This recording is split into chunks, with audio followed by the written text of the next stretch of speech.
Hello there, I'm Hamish MacDonald. These are the headlines on Al Jazeera. There are reports the African Union will suspend Niger after a military coup deposed the president.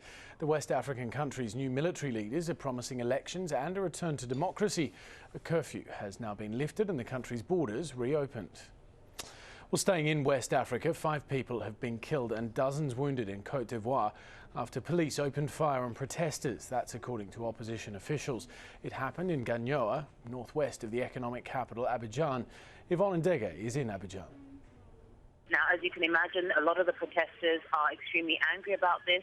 The opposition, who were part of the government of national unity, have said that they won't recognise any new government that is formed by Gbagbo or any new electoral commission. So the country is essentially entering its 6th or 7th night without a government, without an electoral body.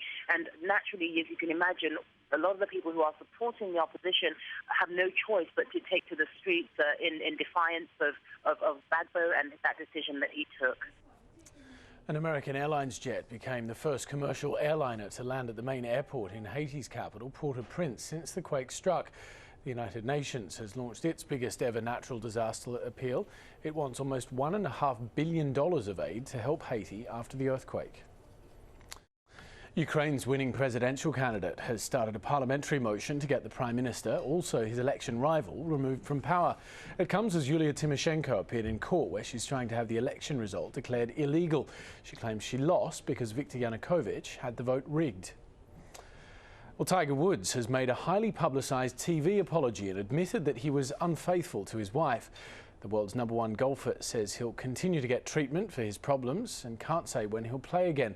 In New York's Times Square, people were saying it was time to move on. I think the public has a short memory, so eventually all will be forgotten. I'm glad he apologized, but I just don't really think it's any of my business, and I don't think any more or less of him. I thought it was kind of silly.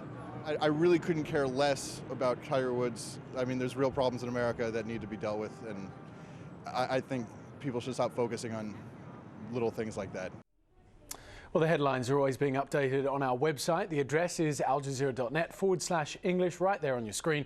You can also watch us online clicking the Watch Now icon. Those are the headlines on Al Jazeera for the moment. I'm Hamish MacDonald. Thanks for watching.